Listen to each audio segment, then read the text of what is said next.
Hey guys, it's Jeff, and Apple has just released iOS 12 Developer Beta 9 this morning to all developers, so very quick release after Beta 8. This update comes in at only 218 megabytes for my iPhone X, so a very small update, but nevertheless, let's see if Beta 9 brings any new features or changes to iOS 12. Spend less on a camera and more on your summer vacation by buying the iPhone Lens Kit from Sandmark.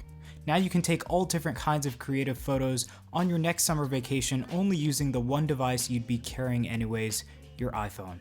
Check the link in the description below for more info. So very quickly, we do have two issues that you might want to pay attention to.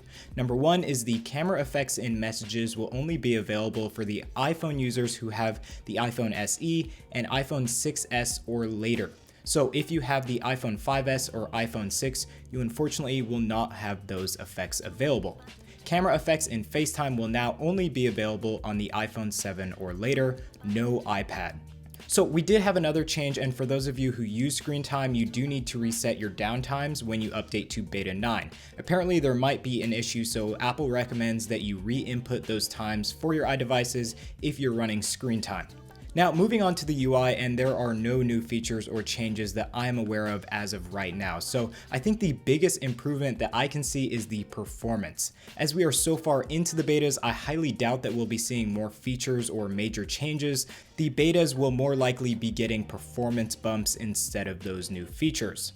The 9th beta here feels really snappy. Somehow Apple has squeezed even more performance out of the iPhone X with iOS 12 Beta 9, and the performance is absolutely amazing. Everything is super snappy and smooth, and so far no lags or stutters when going throughout the UI.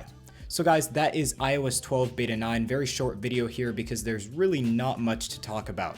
If you want to update to this beta version, I definitely say it's a good update, and so far I haven't experienced any bugs or performance issues that would hinder day-to-day performance. So even for a daily driver, this is definitely a good beta version to have on your iDevice.